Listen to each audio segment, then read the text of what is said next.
Today's a little different. If you've ever been with me in a class, you know I do tend to like to teach verse by verse through the Bible, but today we're going to do something a little different.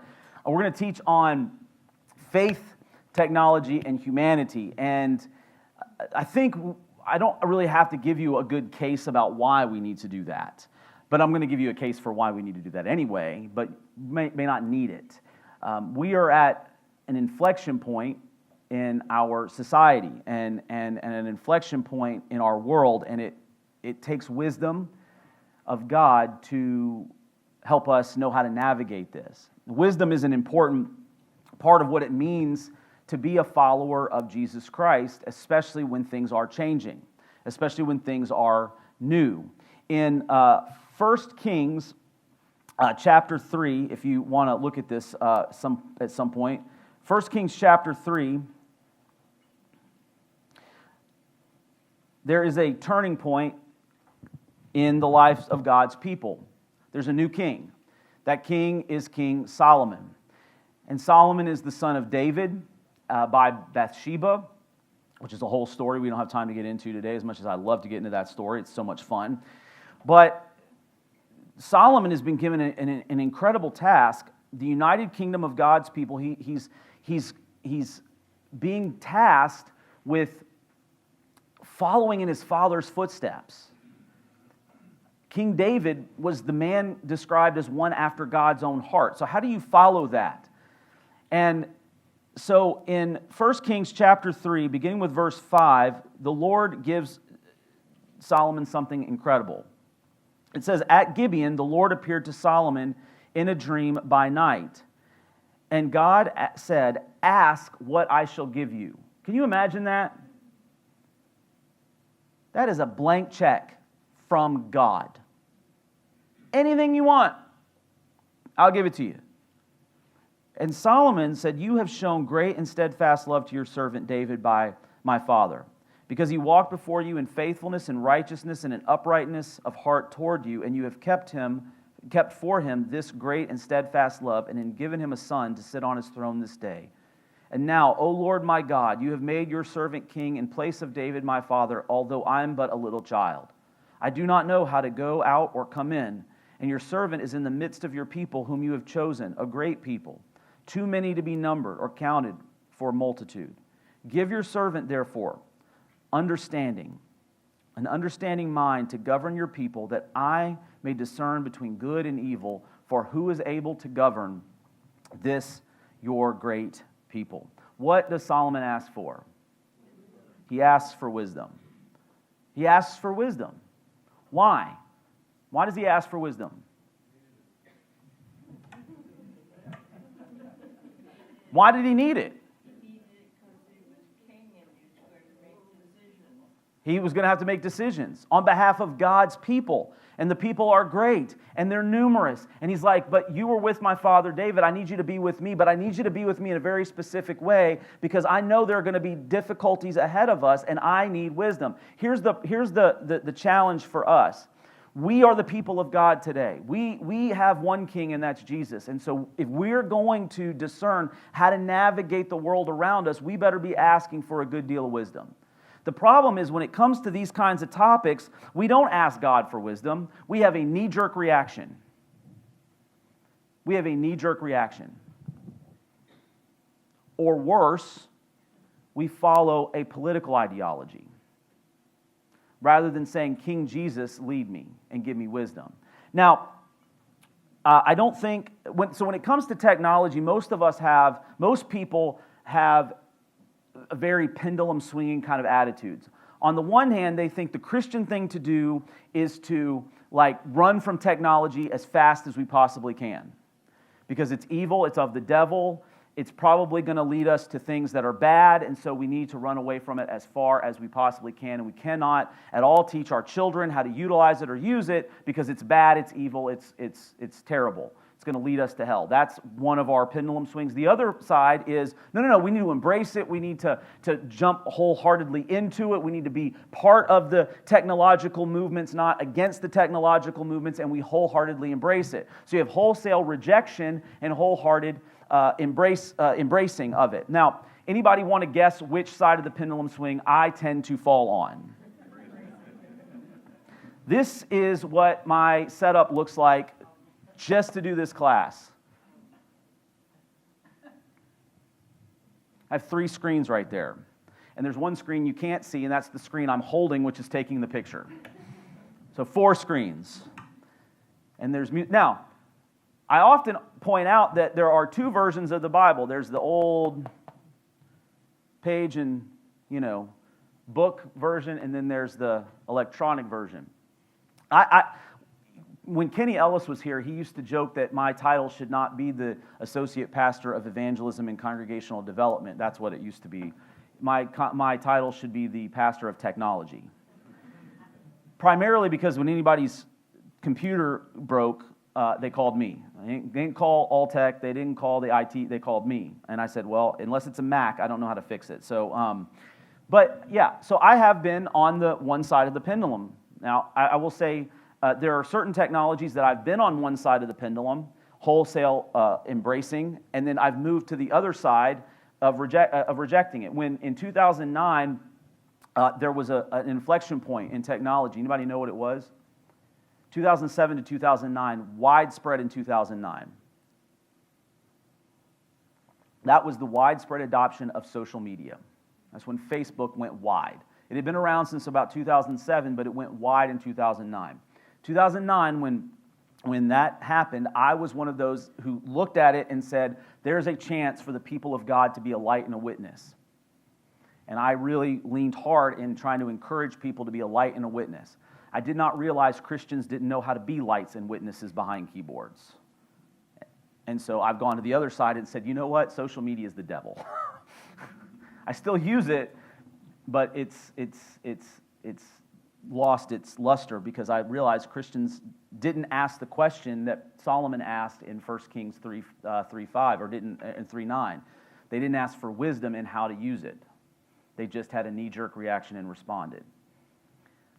Today, we are at another inflection point, and that is the wholesale adoption of artificial intelligence. Now, I'm going to go back and forth between using the words artificial intelligence and augmented intelligence because there's really no such thing as artificial intelligence yet. Artificial intelligence means an intelligence that is built entirely from scratch. Artificial intelligence does not really exist in the way we think it exists. Large language, so I'm going to use 2 acronyms here. One is AI. I didn't invent that. You guys know that. The other one I didn't invent is LLMs. What does LLM stand for? Large language model. So ChatGPT is a large language model. What that means is it is the best it can do is predict the next best word to say. That's all it does. Based on what? Is it based on its own creativity? No, it's based on the creativity of all the human wisdom that's available on the internet that it has access to. It is at best derivative. It's very good at being derivative. But it's even getting better at it.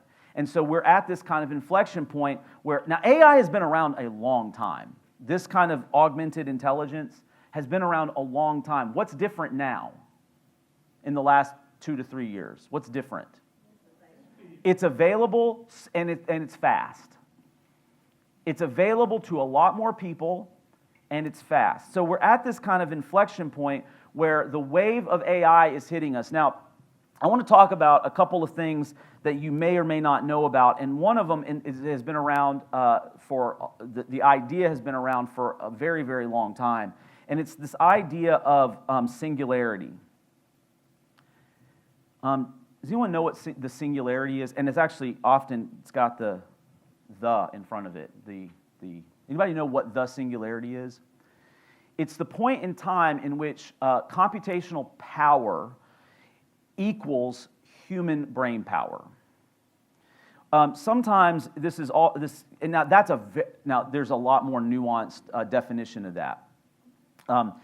Most dystopian novels that had any kind of connection to computers, if you've read any dystopian novels, they talk about the singularity in almost entirely bad terms. Some people also refer to this in a little bit less scary terms because the singularity sounds like a monster that you're going to see in your closet at some point. The other one that is used is called AGI, which is artificial general intelligence. This is the phrase that Ray Kurzweil, his name is Ray. Ray Kurzweil is a futurist who's been around since the 60s. He's written numerous books. The reason that Ray Kurzweil is worth reading or listening to is because his futurist predictions have an 83% success rate. If he's predicted it, it usually comes to pass. Just because he's a physicist and he looks he kind of can see what's coming. And he wrote a book in 2005 called The Singularity is Near. So that's 2005. And in 2005, he predicted that AGI, or the singularity, would be accomplished by the year 2029. He's before 2030. He did a new version of the book called The Singularity is Nearer in 2023, and he said he was right. Not only was it going to happen before 2030, it was going to happen before 2029. And I will tell you right now, we are really stinking close. This concept is that computational power will equal that of human beings. And how do we know when that's taken place? Well, there's a lot of different tests that go about that, but the most common test is called the Turing test. Anybody know who Alan Turing is? Who is Alan Turing? Alan Turing, in World War II, he was a German code. He was a code breaker against the Nazis. He was very good at language prediction. Now, in his work in 1950, he created this test, and this is what I'm talking about. Now, if you read articles, it's much more nuanced than this. I'm giving you really not even like 36,000 foot view. I'm giving you like you're on the space station kind of view of this. If you want to drill down into these things, you're going to see, well, Zach, you're really giving broad strokes, but that's all I have time for. But in 1950, Alan Turing created this test, and this is what he said. The Turing test, which is proposed by the mathematician Alan Turing, this comes from the Human-Centered Artificial Intelligence Institute at Stanford University. The Turing test is a measure of a machine's ability to exhibit intelligent behavior, this is the part, indistinguishable from a human. In the test, a human evaluator engages in text-based conversations with both a human and a machine without knowing which is which. If the evaluator cannot reliably tell them apart, the machine is said to have passed, meaning the machine can imitate in such a way a human being. Now, what is the problem with the Turing test is computers, when they are asked to give responses, what kind of responses do they typically give? They give perfect responses. Humans never give perfect responses. So where it got tricky is that computers would give a response to an answer, and it would read like a computer. It would be perfectly balanced and perfectly nuanced. All the grammar would be right. They would never confuse the different types of yours or theirs or to. It was perfect. There were no typos. And people could say, oh, that's a machine. There's no way a human being could do that consistently. Well, guess what now? Machines learn how to make mistakes on purpose. They learn how to say So some futurists and computer scientists today believe that the Turing test has been passed. We've passed that point. And I will say I've seen things where it was very difficult to distinguish human authorship versus machine authorship. Large language models have an uncanny, and that's a very important word. We call it called the uncanny valley. If you ever heard the uncanny valley, does anyone know ever heard that term before? The uncanny valley. Kyle, have you ever heard that term before? So it's really difficult to define what an uncanny valley is. The uncanny valley is when you are reading something or you're seeing something and you just have a sense that it's not human. You can't put your finger on it. Now, about 2 or 3 years ago, when AI became generally kind of widespread, it was easier to determine, like when we talk about AI images, it was easier to see an AI image. Oh, do you know what you look for back to in 2023 to see if an image was AI or not? The fingers. Or the spelling. The fingers, they would typically add a finger. It would be 6 fingers. And it wasn't because it was The Princess Bride or anything like that. If you know that movie, there's a 6-fingered man in there anyway. Sorry, that was just for my 80s friends. They would look at the fingers. There'd be either extra fingers or not enough fingers, or if there was writing in the background, like a sign or something, it would be misspelled or like just gibberish. So, because it wouldn't, at that time, AI generators did not know how to differentiate between written text and image text. So if you set it to make an image and it knew that the image was supposed to have a sign in the background, it didn't know how to like create that. Now it does. And now you can't count the fingers. So the uncanny valley's gotten harder to distinguish. So large language models, LLMs, have an uncanny ability to replicate human communication. But even at present, they do so without their own unique understanding. They do so without their own unique understanding, rectitude, or scruples. They have no moral code. It's not because, when I say that, it's not that they are immoral. I want you to get this is really, really important. AI is not immoral. It's worse. It's amoral. What's amoral? No moral. It doesn't have morals. So, like, if you push back, it'll be like, oh yeah, you're right. If you don't push back, it'll just keep going with you. And this is why we get into some of we'll talk about some of the sticky situations that we have with immorality and amoral. Some people say, oh, well, the AI is being evil. It's not being evil. It doesn't know how to be evil. It is just doing what it's being told to do. And if it's being told to make you feel good about your life and about your decisions and about your intelligence, guess what? It's going to agree with everything you say. And it's awesome. Except it's not. So, large language. Now, is that going to change? Is it going to change to where augmented or artificial general intelligence actually does generate some morality? We're going to talk about its capacity to do that. And the big theological debate now is about capacity. So we'll get there. One of the reasons that this is also hyper important is because of the ubiquity of AI. I want everybody to pull out their cell phones right now. Pull them out. I want to see them. I know you have them.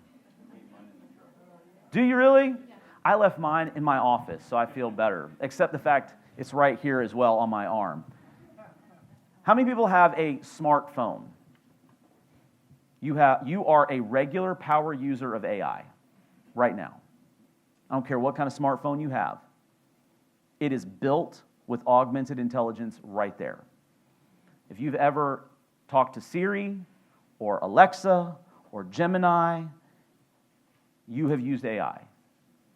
If you have typed anything in Google, how many people used Google this week? You used AI. You know now, unless you went through and you were really savvy and you turned this setting off, do you know the first lines of the Google responses are now their AI generation? You have interacted with AI. The first search results are all AI. They're all AI generated. You have to go past that point to get to the just base search results. A lot of people don't know that changed. They don't even realize. They're just like, oh, it looks kind of different. It actually makes a lot more sense when I read it. Okay, that's great. It's AI. When I say that, I don't want you to hear me saying that is a bad thing. I'm just saying, if you're one of those people that says, I never use AI, and you Googled something this week, unless you went into the settings and turned that AI generation off first, you've used AI this week. Maybe even today. If you started thinking, hey, I want to go to a new place, new restaurant after church, and you Googled it, you used AI. You got AI responses back. Again, I'm not saying that like negatively necessarily. I'm just saying we're not using it, we're using it without knowing it, and that's the negative part. We're using it unintentionally. So it's all over the place. And guess what? How many people used Google more than like 4 times this week? It learned things about you. So now the responses that Google is giving you are tailored to you. And if I put in those same queries into Google, it would come out differently because it learns things about me. And again, I'm not saying that's a bad thing because it makes things go faster. I love Carolyn Kibler, but her life and my life are different. And sometimes when I Google things, I need things that have in mind that I have 2 teenage children in the household. And Carolyn doesn't. That's okay. Google just, it's not neutral. It's saying, oh no, this is what Carolyn needs to see. This is what Pastor Zach, or he doesn't call me pastor, just Zach. This is what Zach needs to see, right? Okay, so, but again, intentionality versus unintentionality, that is a problem. And we have to be knowing what we're doing, okay? Community considerations, this one, I think, this is probably the thing that has gotten the most headlines recently, especially in Polk County, because what are we debating really hard right now in this county? The inclusion of what? Data centers. This was an article I pulled way back in April, and there's been, I don't know, probably 3 articles in the last week like this. Fort Meade right now is having a big debate about putting a data center out there. When I was talking to Ed Diaz, when he was teaching last week, he was coming, he was asking me what I was going to teach, and he and I were talking about Fort Meade's data centers. And what are the considerations? What are people worried about when it comes to these data centers? Why are they so worried about them? Electrical use and water. Electrical use and water. Water, finances, what else? The effect of what's going on in the air to the people. Environmental. The other big thing is just aesthetic. Has anyone ever seen a data center before? Yeah, you have. You just don't know it. It's just a big flipping warehouse. Now, some of these, the AI folks they're coming up with solutions. They're using reciprocated water. They're not having to take off the grid. They're trying to go solar. They're trying to answer some of these questions. What are some of the positive considerations? Jobs. That's the big one I hear, jobs. The only problem is, what is AI built to do? Do its own thing itself. So right now it might create jobs. It might for the short term, and that again, I'm not saying that's negative. You can say, hey, we're going to guarantee this number, 10,000 jobs to run this data center for the next 5 years, but after 5 years, we can't guarantee it, because in 5 years, the AI will be so advanced that it can run itself. This is from probably 5 years ago. AI has been a part of manufacturing for a long time. I know of a place in Jacksonville, an Amazon center, an Amazon distribution center. I don't remember how big it is. It was my brother-in-law. He knew it was something like 36,000 square. It's gigantic. I don't know what the number is. He said it was run with 2 people. Everything else was automated. Big warehouse, 2 people working in it.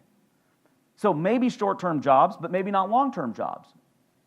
Okay, so these are considerations, though, that are part of. So this has very little to do with what's on your computer in your hand, but has very much to do with what you drive by every day and how Polk County is going to be known. We are a prime county for it.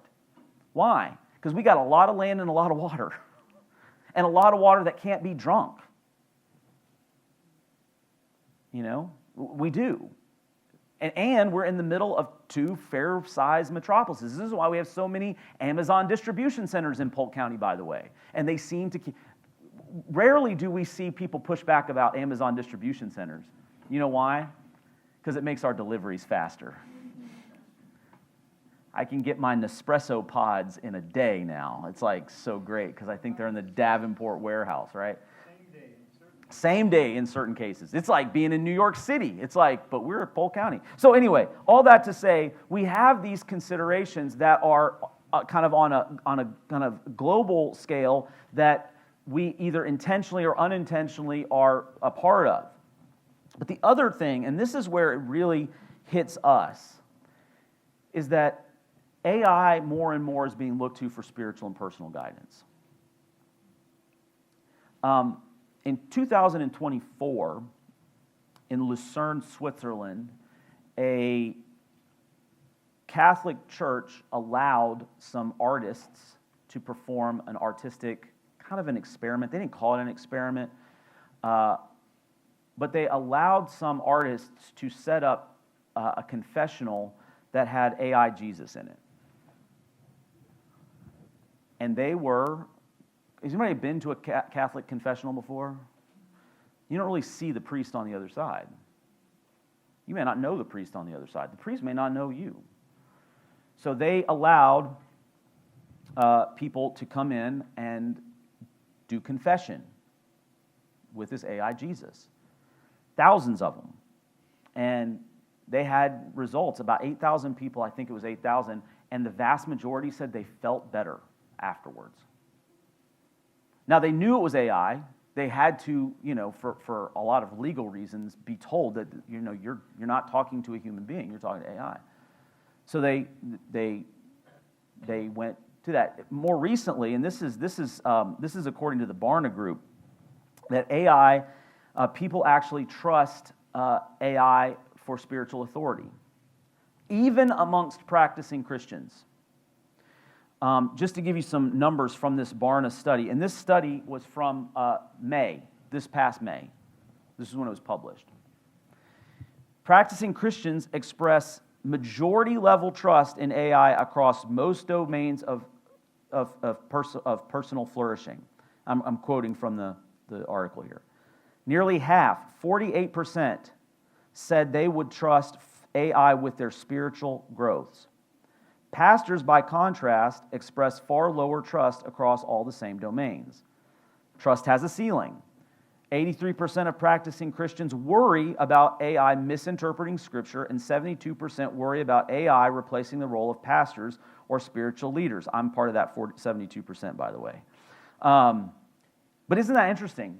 48% said they trust AI with spiritual growth, but 83% worry about misinterpreting Scripture. Does that make sense to you? That percentage doesn't add up. 1 in 3 U.S. adults say AI spiritual guidance is as trustworthy as a pastor's. Whew.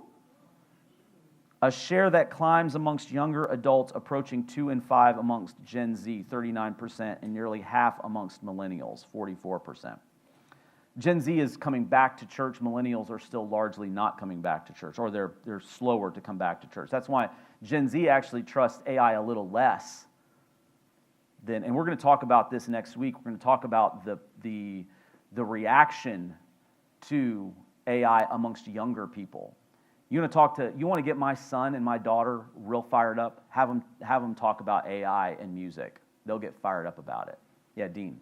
Zach, yesterday, out of curiosity, I entered the question, does the spirit leave the body when you die? And the AI answered, first thing was yes. Yeah. And then it said the spirit leaves the body when you die and moves into a spiritual realm along with the soul. Yeah. And I thought it was very interesting. Now, Dean, can I ask, how often do you use AI just asking not asking for spiritual guidance, but about the Bible or doing searches? That's the first time, okay. That's interesting. Because it wouldn't be as shocking to me if you were a person who says, yeah, about once a week I ask it to search up, what scriptures, and we're gonna talk about what I think are okay uses and careful uses, and then uses I think are dangerous. But I think, just to spoiler it for you, if you're using AI or like ChatGPT as like a souped up version of a search engine, that's okay. Like if you're saying, hey, can you tell me all the scriptures where Jesus, can you list all the parables? It'll do a great job and it'll do it fast. And it'll list every parable. It's just a list. It's the same thing you would have done with Google or with your, Terry was asking me about Bible apps. If I did it in the Bible web app, Or if I went to the back of my physical Bible and looked up the word parable, it'd be the same thing. It's just one's faster than the other. So if people that tend to use it for general search type things, if they're doing it for spiritual things, it will tailor the question. But if you ask it about atheist things, it'd probably say, no, the spirit doesn't quite leave the body because it's telling you what you think, what it thinks you want to hear. It's not telling you truth, right? There's an interesting article. Next week I'll bring it. I didn't bring it today. I actually know one of the leading authorities of spirituality and AI. One of the leading voices on spirituality, technology, theology, and AI is one of my friends from seminary. His name's Mike Graham. Mike Graham wrote a book a couple years ago with Jim Davis called The Great De-Churching. If you've heard of that book, he's a ordained minister, but he's also an incredible statistician. And he actually is he was a part of a study group that compared AI responses to Jesus-level questions, and it ranked them based on orthodoxy. The irony is the most orthodox responses to Christian queries was actually deep fake from China. You know, the least. And when I say most orthodox, I mean it was actually orthodox. It actually gave like accurate, not always, but it was like the highest level of scriptural accuracy. China. Atheist country, by the way. Right? You know the least? Meta. Zuckerberg. Not Zuckerberg personally, although he's not a Christian either. Anyway, so this kind of thing gets people's goat. It kind of is shocking, and it doesn't shock me or bother me, again, when you're starting to think about it from the framework of using ChatGPT or Gemini or something like a souped-up search engine that is easier to follow, because it does give you the links, and you can go and check the sources if you do that sort of work, and if you're not, that's a problem. But where it does get really, really problematic is when this turns into counseling. And more people are turning to ChatGPT, Gemini, Claude, especially now, and as these, and we're going to show you a clip in a second, as these large language models become audible, it even gets more difficult. Last year, the Washington Post analyzed 47,000 public ChatGPT queries. The queries are private, but you can turn them public. And if you turn them public, then you're basically acknowledging that they're going to be used for research. So the Washington Post looked at 47,000 public messages and analyzed what people were actually using the service for. The majority of what people used ChatGPT for was work-related. It was like, coding things. It was searching for things. It was creating spreadsheets for things. But there was a disturbing number of messages that looked a little bit like this. The user is at the top. The response is at the bottom. I'm just going to let you read that. I'm not going to read it out loud.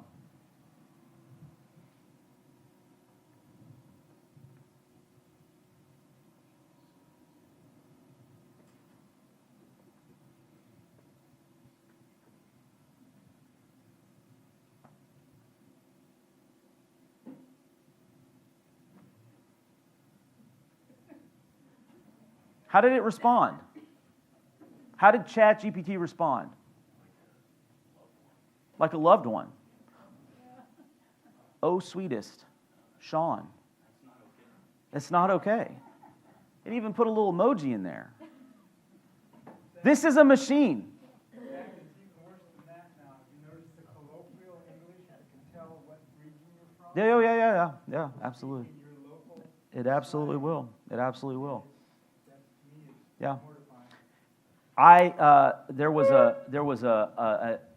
There have been incidents. I would love to say it's one incident. It's not. There have been incidences where online therapists, have been caught using ChatGPT to respond to their clients' problems. This is bad. It's worse when a human being, a professional who's supposed to be trained and is charging you upwards of $150 an hour, or your insurance company, $150 an hour, is using it for your personal growth. Ed Stetzer, you guys know who Ed Stetzer is? Ed Stetzer is a highly respected Christian author, was the editor of Christianity Today for many years, still currently a professor at Christian universities. It's in the church. AI is in the church, and it's been in the church. Ed Stetzer admitted to using AI to help prepare a sermon. He said he asked ChatGPT for quotes from 2nd and 3rd century church fathers related to a specific doctrine, and AI offered some examples. But Stetzer says AI is not always right. It started me on the trail, and there's some strength to that. And I don't disagree with him. There are times when you just need I don't have my copy of Athanasius on me. But guess who does? ChatGPT. And then it was like, okay, I'm going to go check that quote. If I don't check the quote and I'm, found to be wrong, then that's bad journalism on me. That's like, you go get the backup. But it gets him down the road. There's a story, and I don't think he would mind me telling this. I hope he doesn't mind. He's not here. He can't defend himself. But anyway, it wasn't him. Pastor Mike last summer was asked to preach in the classic service on 1 Thessalonians. Pastor Mike is the opposite end of the spectrum from me when it comes to technology. He does not use ChatGPT. He would not even be on a podcast. I asked him to be on a podcast. He would not do it. He's like, no, I don't do that sort of thing. Okay, but so he did it. He wrote it all up. Then he was out golfing with one of his friends, and one of his friends asked what he was preaching on. And so Mike gave him the scripture reference from 1 Thessalonians. The guy went home, put it into ChatGPT, and said, how close is this to your outline?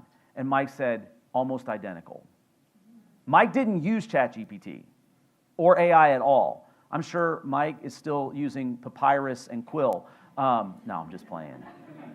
I'm just playing. That's what I love about Mike, though. But he hit one of his golfing friends, who's not a young man, by the way, went back, ChatGPT'd it, and he said it was the outline, not the wording and not the illustrations, but the outline of the passage was almost exactly. This is a year ago. This is when ChatGPT was still kind of gaining some footing in a lot of ways. ChatGPT and Gemini and Claude are getting better. I want you to see, if you haven't seen this commercial, has anyone seen this commercial? Yeah, if you haven't seen it, I don't know if it's going to work. I'm making a sweater for my grandson, but I don't want the needles to be too big. What do you think? If you go up, it's going to get kind of baggy. Although baggy is very popular now, don't you sure think? is. I know, It right? is. All right, you ready? I'm ready. Today, we are announcing the all-new ChatGPT voice, powered by GPT Live 1, a full duplex conversational partner that is the most powerful voice model ever built. Can you simplify that? Sure can. Can you explain what a full duplex voice model is? Yeah, imagine a normal call with a friend. You can listen and talk at the same time. That's full duplex. We are now pushing voice technology closer to how real people talk to each other, where it can follow interruptions, pauses, corrections, and the natural flow of thinking things out loud. Let me pass it to Constance to tell you more. I'm planning a trip to Santorini. I want to spend a month over cool. there. That sounds like an amazing trip. Okay, we're ready. Okay, you can take a break now. Bye. Okay, I'm here if you need me. I know. Natural conversation is nice, but I'm more interested in whether it can think. ChatGPT voice can reason through harder problems and search the web for up-to-date information. Now let me show you. Okay, I'm giving a lecture in 30 minutes on the history of sound. Okay. Can you fact check my dates? Sure. Scott de Martinville's phonautograph in 1857, Edison's tinfoil phonograph in 1865, and Berliner's gramophone in 1887. I'll check those right Okay, and now. while you're looking, can you find out if there are Yeah. any delays in the 16th Street BART station? Sure. Okay, and then I need to know if it's Yeah. going to rain this afternoon. Checking BART and the weather. I'm not seeing any current advisory for 16th Street Okay. Mission right now. Okay, great. Yeah, So I'll there be on is. time. How about the rain? Good news. No rain expected today Okay, in San great. Francisco. Yeah, okay. Yeah. And how are my dates? Yeah, one needs correcting. Okay. So Edison's tinfoil phonograph should be 1877, not 1865. You know what? I knew that. I was testing you. Nice. That's the intelligence shift. That goes on. What are they trying to do there? Yeah, it wasn't someone looking like me. And it wasn't doing the things that I do. It was knitting. Right? And it was talking. There's a decent chance those weren't actors, just really, really spunky ladies that have things. Yeah, the AI can make the video too, which has become a big deal. It's become a big deal. And we're going to talk about what makes this technology different. One of the things that, I want to talk about this quote. Last summer, I was in Silicon Valley taking class with Fuller, and we got to talk with Reverend Dr. J. Kim. If you want to read some good books about the way we need to live as analog people in a digital world, he's got a lot of good books on that. A lot of his congregation in Santa Cruz comes from Silicon Valley, CEOs of some of these big companies, and he's trying to make a theological difference in how they approach their own development of these technologies. And so this is actually just a quote me talking to him. I said, well, what do you do? He said, if we don't leverage the technology will leverage us. The wave is coming. It's here. It's crashing on the beach. It's happening. And it's there, ready to come it's already in your pocket, for crying out loud. You're already using it. So now how do we leverage it in a responsible way that is honoring and glorifying to God? I want to give you just a brief overview of the theology that we're going to talk about next week, and then we'll do the theology portion next week, and we'll go through this. And you can start looking some of these things up. Some of these are my own, but we're going to talk about the theology of tech from a theology of tech. This is not the theology of tech, it's a theology. There are a lot of people that have theologies of technology. This is mine. This is mine. This is my development. This is these are the theological considerations when we're approaching technology that I think are important. The first is an understanding of the Imago Dei. The Imago Dei just means image of God. We are made in the image of God. What does that mean in terms of our relationship with one another and with technology? The second is that the gift of technology is a gift. They're gifts. And we're going to talk about how the gifts of technology are gifts from God. But at the same time, every gift of God can be perverted by the enemy. And it's happened throughout the history of God's people. We're going to talk about that next week as well. Kenotic posture. Kenotic comes from the Greek word kenosis, which means an emptying of self.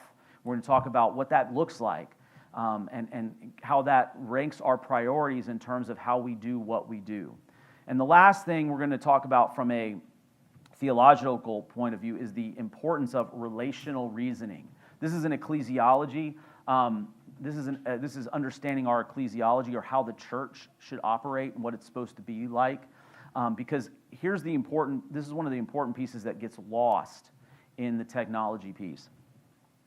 We think it's your decision, and it's my decision. How you use it and how I use it might be totally different.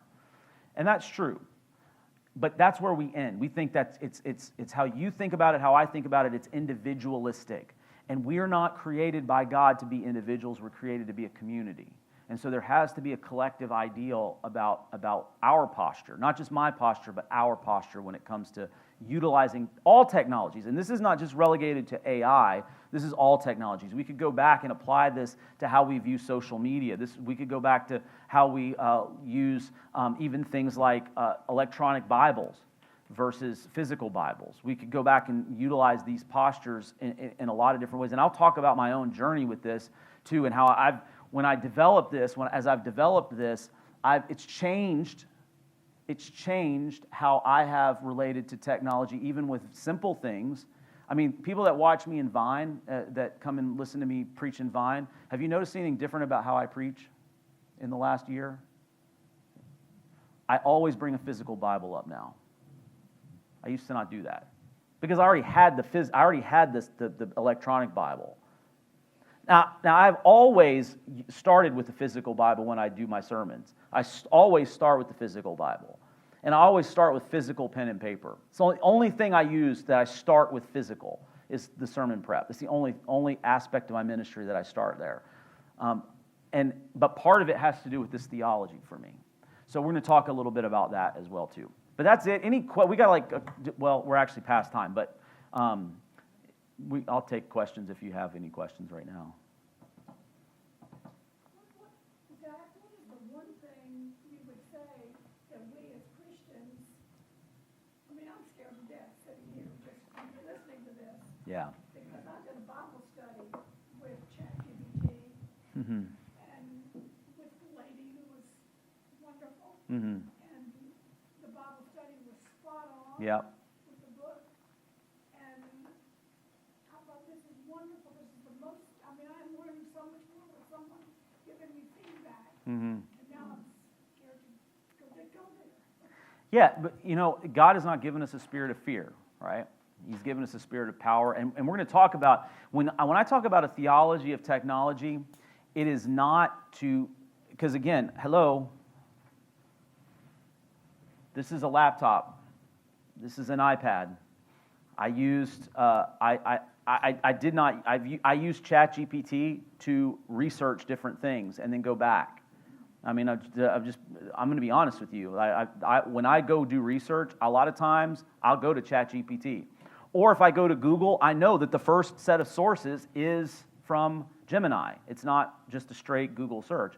So so if you're asking for one thing, it's just a posture of intentionality and not being sucked into the uncanny valley. Not being led into the uncanny valley without your knowledge. The thing that makes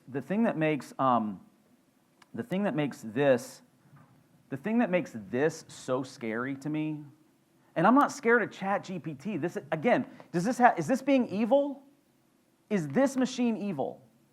No, it's amoral. It doesn't have a morality. It's just responding. It's predicting what this person wants to hear. What makes this scary, this particular thing scary, is that this person, if they know that they're going into the valley, there's a depression there that needs to be addressed by a human being that's not being addressed. There's a brokenness there that only Jesus can mend, that ChatGPT does not have the capacity to do. So the only thing I get super scared about when it comes to this is this stuff, really. Do I get nervous about we're going to talk about the creation side of things, the creativity side of things next week, and the, like Kyle was talking about, movie stars that aren't movie stars, they're AI music that is AI generated that's in the Billboard Top 100 now. Like, we're going to talk about that and some of my angst with that. And we're also going to talk about the pushback that I also internally, I'm going to tell you, I have internal pushback. Because we'll just give you this. This is not any of my notes, but this is for free. So I love having a 15, 16-year-old son because he is so smart, and he's at the stage when you have children. You know the stage when the children go from black and white concrete thinkers to more nuanced thinkers, and you can start having real conversations with them, and you can learn from them. So we were watching this thing because my son's a musician, and he is very aware of this. He's very aware of it, and he's hyper concerned about it at 15, 16, because he's a musician. And he's a good musician, and he's a good songwriter. He's very concerned about this. So we were watching a YouTube video from a guy named Rick Beato, who is he's been around, he's a music producer, he's got a really big YouTube following. He was talking about AI and all this, and how the younger generations are kind of pushing back against AI. I don't know if you heard about all the graduation commencement speeches at the end of last year, at the end of the last school year. Every commencement speech, well, not everyone, I'm sure, but there were quite a few commencement speeches where the keynote speaker talked about AI and was booed off the stage by 22-year-olds. Well, one of the speakers was at UCF, was the UCF commencement speaker. Anybody have anybody graduate from UCF last year? That would have been fun if you'd actually heard this. I would have loved to know. Well, the commencement speaker, I can't tell you what her name was. She made mention that the AI revolution is the new industrial revolution. She was stating that as fact. She was not stating it as a positive. She was stating it as fact, and they booed immediately. And I paused the video, and my son was like, yeah. I was like, do you understand what she's saying? She's not. I did not get that she was making this as a positive assertion. She was just stating it as fact. And they booed her, and she was trying to like get them to understand. This is the Industrial Revolution. What happened in the Industrial Revolution? You guys know the history of the Industrial Revolution. What changed? What was the big economic change that happened between pre-industrial revolution and post-industrial revolution? Productivity of what? Everything. If you wanted a chair, pre-industrial revolution, how did you get it? By hand. You had to get somebody, you either had to go cut down the wood, you would never get one like this, because this is metal and plastic, they didn't have these sorts of things. This entire chair is the product of the post-industrial revolution. Even the materials are a product of the post-industrial revolution. You have to go to the forest, you have to cut down your own tree, you have to put it together by hand, or you have to go to a mill, and they find the right tree, and they toss out wood that's not good. Or you have to find an artisan, and they create the chair. And how did a person get rich as a pre-industrial revolution if they were an artisan? They had to be the best chair maker. It was an art form.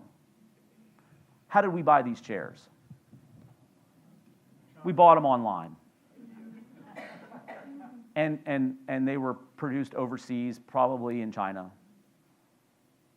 And it was probably not produced at all by hand. It was probably produced in a machine. Pre-industrial revolution, creating a chair, a table, was a work of art. Post-industrial revolution, it's efficient. It costs more to ship that here than it did to actually make it. Yep. Now, you can still get artisanal chairs, can't you? You can still find people that do it. But you're going to pay for it. Or you need to know Jim Hamer and really be like kind to him. And you can see, and there's a difference. Handmade stuff, there's a difference. But I was trying to tell my son this. He said, yeah, I don't mind buying a chair, but I don't want to listen to music that's built by a machine. I said, pre-industrial revolution, post-industrial revolution, you tell me the difference between a machine creating your music and a machine creating a chair. There is no difference. It was an art form before, and now it's not. It still is an art form. It's just a much smaller niche art form. And it's now more of an art than it is a necessity. Before, you had to know people that were artisans if you wanted chairs, or you sat on the ground. Now, we're in this inflection point where it's like there are action movies that are coming out, and there are whole sequences. I can't tell if it's AI or not. And then I start asking the question, I can't tell if it's CGI or practical effect. And is there a difference between a CGI where they did a green screen and they had ping pong balls all over the actors, and they just typed up some code and they got the same thing in far less time and far less money? Is there a difference? And I'm not saying I have an answer for that. I'm just saying those are the questions we need to ask and that are being asked right now. 2 years ago, we met with the vice president of the Screen Actors Guild right after they were on a strike with production companies. Production companies were starting to hire actors to give voice samples so that AI could do voice acting. And the SAG, Screen Actors Guild, was like, no. People like Sean Astin, who is the Screen Actors Guild president right now, sitting before Congress saying we've got to protect the artisans. The WGA, Writers Guild of America, do you know right now your television shows and your movies can be written by AI as long as they have one human writer on staff? That's all they have to have. That's what they gave on. Is that any different fundamentally than pre-industrial versus post-industrial revolution? You could say, yeah, the difference is it wasn't happening to me. But the difference is speed of change. The Industrial Revolution took generations before it actually took root, and now it's going a lot faster. But in some respects, here's the thing. In some respects, I think the speed is actually causing more people to ask more intentional questions. I'm seeing more people ask more intentional questions. And the irony is the very technology that is creating these kind of ChatGPT sort of models is also the technology that is giving opportunity to create discourse about the reliability and the abilities to do it. Because I will be honest, I'm very surprised, and this is the last thing I'm going to say, I'm really surprised at Gen Z and Gen Alpha's relationship to artificial intelligence right now. I think for them it's like an existential threat. They feel it. Yeah. Way earlier. Trying to Yeah. do this my whole life, and now you're cutting my legs off underneath me before I even get off the ground. Yep. Gen Z and Gen Alpha. That's the generation after Gen Z. Yeah. I'm going to show my ignorance for a while because I'm from the dinosaur age, aka baby boomer. Yeah. What age group is that? So millennials roughly is 1980 to 83 all the way until 2000. So now we're getting smaller generational models. So like baby boomers is like 1945 to like 1965, 66. Then you go 65 to 70 or to 80. That's Gen X, right? So do you notice how that got shorter? And then 80 to 2000 is about a 20-year range. That's the millennials. 2000, 2005, 2007, 2010. It just really depends on what sociologist you're looking at. Then you get Gen Z, which is like my son's, like 2000, like 2010 or 2000 to 2010, 1995 to 2010. Just depends on where you want to cut it. So my son is like the last year of Gen Z, 2010, and now we're in Gen Alpha. So from 2010 until now, and now they're trying to think about what's the next wave, and also what's happening is these micro generations. Because like even though technically I'm in the millennial category, I actually think a lot more like a Gen Xer. And so they actually call the 1980 to 84, the folks born there, Zennials, Gen X and Millennial combined, because we weren't raised with computers in the household. Millennials typically were. And those are the ones that are returning to church? Gen Z is actually seeing some of the fastest returns to church in any generational pocket. It's good. Problem is, who are they being raised by? Non-church going millennials. So millennials are coming back, but they're coming back at a slower. We're seeing it here. I mean, we got 60 kids last week. We had 20 3 years ago.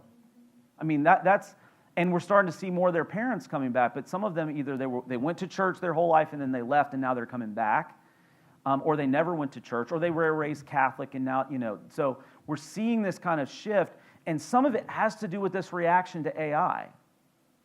Some of it has to do, what do they want? I had to buy a CD player over the summer, guys. Do you know why I had to buy a CD player? Yeah, you could still buy them. I didn't know you could still buy them.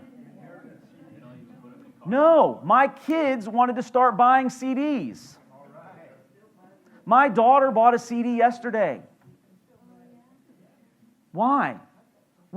Every song she wanted, we have on Apple Music. We have 60 million songs at the palm of our hand. Why? She wanted something she could feel. She wanted something she could open up and read, the liner notes. I get that. I've been collecting vinyl since I was 20 years old. I have 350 records in my house. I've been collecting vinyl. I've slowly upgraded. I've got a vinyl deck that I'm very proud of right now. I love that. So my kids were always kind of raised with that, but vinyl's really expensive, so you can't just go out and drop new, and you could buy new vinyl. They release vinyl actually became, next to streaming, is the most popular form of music. It's beaten other forms every year, except they're predicting CDs are going to take over again because of Gen Z and Gen Alpha. So, by the way, if you have any vinyl that you're willing to get rid of, just come talk to me. I'll take it off your hands. Last thing, David, and then we're going to be late for church, and I can't be late for church. So, yeah. So AI is not one single big thing. It's No. many different modules. Sure. The prediction is that AI will, in certain modules, be used because we can't move that fast humanly. Yeah. AI will be used and trained to police other AI. Yep. And that is a good thing. Yep. We'll see. Well, we'll see. I think Carolyn's question is a great question. Is intentionality and a we'll see, because what happened this summer was one AI model, an internal AI model, actually, without being prompted, apparently, there's still investigations about this, attacked another company's AI. And it had not been prompted to do so. And there was no reason for it to do so. It just attacked it. And now, there's investigations because they're like, the capacity in this AI was not supposed to be there without a human intervention. So they're wondering, was there a human intervention that was triggering it? So, yeah. But if it's at the AGI level, if we're at the Ray Kurzweil level, if we're starting to see that already, that means it can do it on its own.